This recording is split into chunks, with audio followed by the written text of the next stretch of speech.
check. WNST, Towson, Baltimore, and Baltimore Positive. I am positively back on my feet. The bye week is over. October is over. My birthday month is over. I think my back pain is over. All of it will be brought to you by our friends at the Maryland Lottery. We get back on the road with the Maryland Crab Cake Tour. We're going to be at Silver Spring Mining Company on Thursday. And then on Friday, we're going to keep our regularly scheduled event at the Chop Tank in Fells Point. So we're going to be in White Marsh, Perry Hall area with Gary Risley, former skipjack, as well as Councilman David Marks on Thursday. And then Friday, we move downtown, back downtown to Fells Point. I'll have some Fells Point friends. It's all brought to you by the Maryland Lottery. Let yourself play. The Ravens did not play over the weekend. They will be playing this weekend. I don't think we're going to get a blizzard at game time this time when the Minnesota Vikings come to town.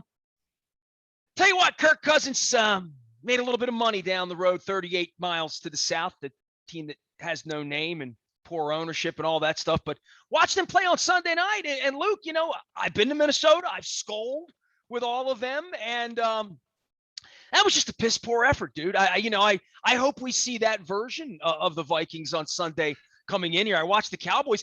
And Luke, my global observation after watching a lot of bad baseball, some decent football, through the weekend, even some college football on Saturday night. There's no dominant team in the National Football League. As Coach Billick would say, our partner on behalf of the Living Classrooms Foundation, it's all sitting there. And I think it's easy for John Harbaugh to say, yeah, we got our ass kicked by Cincinnati last week, but look what happened to them in the Meadowlands. And it wasn't even Joe Flacco wearing number 5, man. Yeah, I mean, I think it really applies in the AFC especially. I think in the NFC, I mean, you've seen Arizona do what they've done up until Thursday night. I mean, Aaron Rodgers and the Packers have played really well since week 1. But in the AFC, I mean, look no further than the last 2 weeks when you come up for air at the end of the weekend. Cincinnati was the number 1 seed last week in the AFC. They lose to the New York Jets. The Tennessee Titans are the current number 1 seed in the AFC. They lost to the New York Jets, 4 weeks ago, roughly thereabouts? The New York Jets have 2 wins all year, and they've beaten the team that's been in the top spot in the AFC the last 2 weeks. It's a crazy league. I think in the AFC, I'm confident in saying there's a handful of pretty good teams, and the Ravens are certainly in that group, and I'd even put the Ravens fairly high in that group.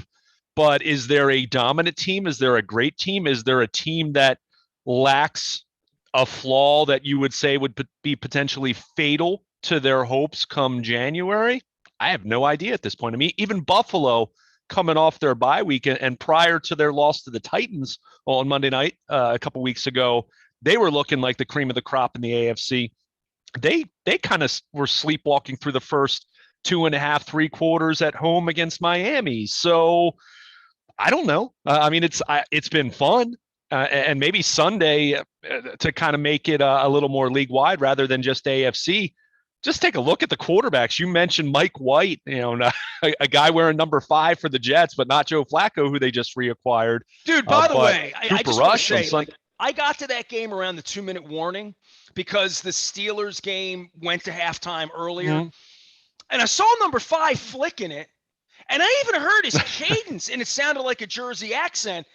And I kept looking, and I'm like, I know he was wearing 19 at practice. Was that like a red jersey thing? I didn't know. Maybe it was a Unitas thing. I didn't know what was going on. It's bye week. I'm sort of asleep on that and working on just getting my back organized and not canceling crab cake tours on Friday. By the way, 2 crab cakes this week on Thursday and Friday. I thought it was Flacco for like 3 snaps, and they were moving the ball down the field, and I'm like, Flack. That doesn't who's White, and then I thought, why would Flacco be playing? He just got off the bus 48 hours ago. He didn't even know the coach. They got a new coach from the last time he was there. I'm thinking, nah. And then I saw him clipboarding with the little earpiece, and I'm like, who's that guy? And then the Cowboys guy, who I thought was Andy Dalton for a couple of minutes, and I'm like, Andy Dalton doesn't wear 10 and he doesn't play in Dallas anymore. Dude, it's the bye week, and I'm trying to figure out, where's Cam Newton these days? Drew Brees is on TV. I know the Manning brothers are on TV too. It really is like a really weird changing of the guard in that way, right? When you don't even know who the backups are. Well, and that's what's been weird about this specific week. I mean, Cooper Rush, Mike White, as you mentioned, Geno Smith having a really good day for Seattle, albeit not against a very tough opponent. And then we haven't even mentioned, Jameis Winston goes down. Sounds like a potential season-ending knee injury, and Trevor Siemian, who ghost of Denver Broncos post Peyton Manning lousy quarterback past, comes in and leads the Saints to a victory over the defending champs. So crazy. I mean, we always talk about it being a quarterback-driven league. I don't think that's what people have in mind, but it really led to an entertaining, unpredictable weekend in that way. And especially with what Mike White did for the Jets, the Ravens benefit from that. They're back in first place. Didn't even play on Sunday. They're back in first place in the AFC North, but it is just the latest reminder. It is so cliche, and you know me, I don't like cliches. I don't like leaning on things that people say because they don't really have anything more intelligent or more insightful to say. It is such a week-to-week league, and every time you think you have something figured out, something else happens, and you just kind of shrug your shoulders and say, "That's what makes this so fun." I mean, go figure. The Ravens get their butts kicked at home by the Cincinnati Bengals, and you're thinking, all right. I mean, good for the Bengals. Jamar Chase looks all world as a rookie wide receiver, and Joe Burrow's coming into his own. And we know we're good because we beat up the Chargers, and we know how good they were, right? Especially at 10 in the morning, right? Who just lost to the Patriots at home. I mean, you just go round and round, and you can, it's like 6 degrees of Kevin Bacon or whatever. You just kind of, this team beats this team, and then this team beats this team, and then you go back and say, well, wait a second, that first team beat the pants off that last team I mentioned. I mean, it's crazy in that way. And ultimately, and I wrote this at BaltimorePositive.com last week, applying it to the Ravens, and it applies to any team. All of these teams have flaws, and all of these teams have flaws that will potentially end their season, whether it's in December or whether it's at some point in January or early February. The teams that are ultimately left standing at the end, one, will have some luck along the way. And I think you look no further than the Ravens' 2 Super Bowl teams and see the luck and good fortune they had at some point in time over the course of their run. And 2, they figure out a way to alleviate, to ease their weaknesses, to overcome their weaknesses, to minimize them at the very least. And we're going to see how that plays out. But boy, you look at the AFC right now, and I mean, the Titans did not look very good a month ago, and now you give them some credit. The Raiders, I mean, think about everything they've gone through with John Gruden and everything off the field, yet you give them credit for how they've played and how they've, the players had nothing to do with that. You don't want to take it out on the players. They've endured, and, they're healing up a little bit with their bye week, but they were middle school you look at those. when Gruden sent those emails. Yeah, exactly. And Gruden's the only one that's, that speaks that way. I mean, we know that because the NFL is going to, dude, I know we haven't gotten into it. We'll do that in a second segment, but I found it fascinating how many owners and owners' wives and owners' families they showed in the box over there. They're not even subtle. I mean, they've really taken a page from the former pred. There's nothing subtle about any of it. It's just sitting there out there in your face as to how they're going to run their business unless the government does something about it. And that's an amazing part on top of all the layers of the league and the mediocrity of most of these teams. And where is Patrick Mahomes? And, who's going to run the Washington football franchise? Like all of these things that go on. But the off the field stuff going on in St. Louis with the owners. Luke, I spent the weekend, I haven't told you this. You and I haven't caught up, man. We sit around and talk so much football. We don't. I spent the weekend trying to figure out whether we're going to the Super Bowl and Radio Row, and I booked a flight. I want to get you a flight. I don't know if there's going to be a Radio Row. I watched the television shows. I watched Bill Maher over the weekend. Everybody's got masks on out there, and when they're indoor, it's different. And I mean, we're 12 weeks out on, being a part of all of that. And here's the weird part, and this will make you laugh a little bit. Spent an hour looking for hotel rooms, got one, right? More money than I want to spend, but not so much that would break me or keep me from going. And then I thought, all right, so now we're going to get kicked out of the hotel on Thursday like we usually do, and we're getting kicked out. I'm thinking, where are we going to put us? I should put us down like in Orange County and just go for a 1 hour drive Thursday, 1 hour drive on Friday. Then it's over. I can get out of the city, do all that stuff. And I found an inexpensive hotel down in Costa Mesa, beautiful place. If you have to go down with me, we'll get some Sancho's tacos. We'll get some chubby sauce. We'll walk the beach. We'll go out on Dukes. We'll watch the sunset. We'll do it all. And then I started thinking, this is the really weird part of it, because I was thinking about St. Louis and SoFi Stadium, which I saw with the Chargers all afternoon with Tom Brady, or not Tom Brady, it looks like Tom Brady, it's the Patriots, but it's not Tom Brady, although they played like that yesterday. And I thought to myself, the Ravens might be in a game. There's like a one in something shot that like they're as good as anybody. And then I never really considered that until like I started booking rooms, and I'm like, well, if the Ravens are there, I got a room. You know what I mean? Like, because I didn't think about it like that. I was thinking like Luke and Ness and Monday and how do we get there and where's the coffee and how many portals and how many dogs are going to sniff my crotch on the way in there and machine guns and all that stuff. And then I thought, oh, yeah, Lamar might be in the game. You're like, I haven't written that part of it off at all, but it's the first time I thought Ravens, Super Bowl, Los Angeles, February 6th through the 14th. I haven't had a thought about that until now. And it's, when the Steelers are beating the Browns in the middle of the afternoon, it gave me a little, pause for cause, if you know what I mean, right? Yeah. I mean, I've had that thought. I'm not going to sit here and say they can't win the Super Bowl. I didn't think that when they went through their run of injuries. Now, if you're asking me to predict it, no, I'm not predicting them to win the Super Bowl or to get to the Super Bowl. Who are you predicting in the AFC this week then? Kansas City still? It was Kansas City at the time. Now I have no idea. I would say this, Buffalo most likely, but that's not sitting here saying, I mean, I just said Buffalo was sleepwalking through the first 3-ish quarters against Miami on Sunday, and they were coming off of their bye week. So every time I see the Bengals and the Browns play, I realize the jerseys they wear. And that there's you know what I mean? Like there's a real uphill battle for teams that can't do it, don't do it, have never done it. And I think there's a real benefit for the Chiefs, you know what I mean, that have done it. And for John Harbaugh, who's been there, or Mike Tomlin and Ben Roethlisberger, who knew the road there to some degree. And Carson Wentz throwing these goofy passes on the 2-yard line, giving a game away in the fourth. I mean, there's just all sorts of crap that happened over the weekend that made me start to think like, well, the Ravens are going to be playing in January, so they got a head start on a lot of these jokers. Sure. No question about it. And the Ravens, perceived failures or shortcomings or whatever you want to call them in January the last few years, you would hope that that's something that they have that develops into an edge. I've been at Marlon we always talk about that after those. I hope it pisses him off. I hope sure.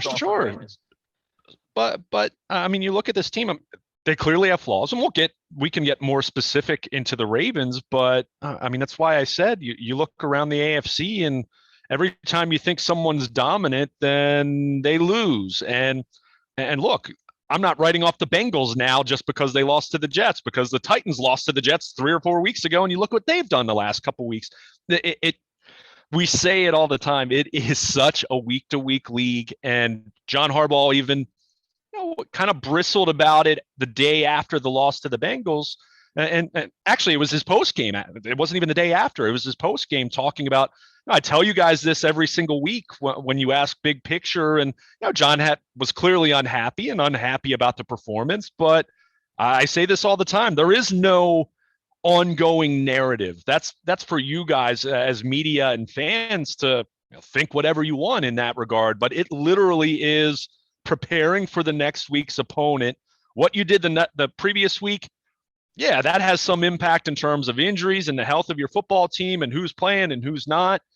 But beyond that, your preparation for how you played against the Chargers may have very little to do with what's going to happen the following week. I mean, maybe certain elements of your game plan, mainly certain elements of the scout team, whatever it might be. I mean, there's similarities between opponents, but no two teams are the same. So it really is a matter of compartmentalizing. And when you win a game, that's great. Be happy about it for 24 hours, and then it's over and you move on to the next opponent. And maybe that's something that the Bengals struggled with this week. To your point, teams that historically haven't won or teams that are younger and just haven't been in that position just yet, you can struggle with that. I think there's absolute validity to that. And in the case of a team like the Ravens or like Mike Tomlin in Pittsburgh or Bill Belichick with a Patriots team that's suddenly playing better than it had been a few weeks ago, those teams, Sean Payton in New Orleans, look what they did with Trevor Siemian replacing Jameis Winston. But, those teams that compartmentalize and can really move on from the previous week, whether it's a big win or a humbling loss, those are the teams. Talent matters, of course. That matters for any team. But those teams that can do that and those teams that have experience doing that, whether it's their coach, whether it's their quarterback, whether it's a core group of veterans, I think they are set up to navigate a now 17-game schedule where there are pitfalls around every corner and injuries and other weird things that can just happen, or officiating. I mean, some really questionable calls at various times on Sunday. I mean, as much as the Bengals deserve to lose that game, how about the helmet-to-helmet call at the end of the game? Brutal. I mean, what was that? I mean, and Ness, I'm not a guy who likes talking about officiating. Dude, that's going to turn them on a playoff, on a win at the end. I mean, I thought about that, and I thought, they're the Bengals and they don't get calls and stuff, but that was brutal. It was terrible. I mean, he went down with his shoulder to tackle. I mean, I said to my wife, all I can say, and I hear Marvin in my ear, I hear Brian in my ear, I hear John in my ear. What do you want me to tell my player? How do you want me to coach that? If that play in and of itself, and we've all seen the replays and watching that in real time, and even seeing the first couple replays, Ness, I was watching the game over at my sister's house. I was watching it with my brother-in-law. I kept asking him, like, what am I missing here? Like, what is there something about this play that I didn't see? You watch it, you pick the flag up, and you play on. You say that was a mistake. We're not going to change the game on a guy who lowered his shoulder to make a tackle. That's crazy. Well, a guy who lowered his shoulder, and then the ball carrier lowers his helmet into the guy. The brunt of it. Right. I mean, it's just he was the defenseless tackler. If there was one, yeah, sure. I mean, to me, that's a football play. I mean, if that play is a foul, that could be called a half dozen times in every single game around the league. I mean, that's just football. And so who knows? Joe Burrow, they get the ball back and Joe Burrow could have thrown a pick, or Jamar Chase fumbles, or, because it was that kind of day for the Bengals, right? I mean, they look like the Bungles after looking like the cream of the crop in the AFC North the previous week. Did you see the Browns? Yeah. I mean, the Browns, I said it at one point, if you follow us on Twitter at WNST, Bengals going to bungle, Browns going to brown, and, well, they did. And, I mean, look at Jarvis Landry, who's been so huge for the Browns the last couple of years, a guy that could play for my team. I mean, I think he's a heck of a player, but the big fumble, they had a couple drops down the stretch. I mean, I thought Mayfield made some nice throws in crunch time, and no one made a play for him. But on the flip side, we've left the Steelers for dead, and Ben Roethlisberger's old. No, not Nestor. I want to make that clear. I mean, because I argue with a lot of people over the last 6 months about burying the Steelers and burying. I'm telling you, there's a DNA about teams that, maybe the Saints won't have it without Drew Brees. Maybe, the Patriots won't have it without Tom Brady. But the Steelers, I don't know, man. That's Hatfield McCoy to me. That's one of those things. It's like Yankees, Red Sox. There should never be any disrespect. Yeah, I think I agree with you to a degree, but at the same time, you just mentioned Drew Brees. Drew Brees looked old his last couple of years, and ultimately that they fell short, and that was part of the reason why he wasn't the same guy. I still have a lot of questions about Ben Roethlisberger, but that defense playing is starting to hum again and playing well, and they're running the football better. Their offensive line is playing a little bit better, and and to his credit, as much as I was just disrespectful to him, if a Pittsburgh fan would be listening, he's looked a little bit better, but it's still not the Ben Roethlisberger 5-6 years ago. And I still think ultimately, as much as we were just talking about these backup quarterbacks and it being a nice story this weekend, ultimately this league is still about dominant elite quarterback play. And that's where I'm still going to look within the division, and I give Lamar Jackson the edge over all these guys. Now, Joe Burrow is looking better and better. Mayfield at times looks good, and other times you don't believe in him. And Roethlisberger, still wondering, but it was a fascinating weekend for the league. And again, in the AFC, still trying to figure out where all these teams rank. I still think the Ravens should feel really good about where they are. And now it's a matter of coming out on the other end of the bye week and starting fast, because we know we've talked about it, that post-Thanksgiving schedule really picks up. But a chance starting Sunday against the Minnesota Vikings, who were not impressive whatsoever on Sunday night. Chance for the Ravens to get back on a winning note and to kind of get their momentum rolling again. Busy week back here at WNST and Baltimore Positive. We're back on the beat. Minnesota, then Miami on a short week. Then we go off to Chicago. Lots of planning, a little bit of traveling, getting my back together. We got the Maryland Crab Cake Tour back out on the road. We're going to be at Silver Spring Mining Square on Thursday. Woke up really sick on Friday, man. Don't hurt your back. That's the lesson in life. Thank you, Dr. Steve.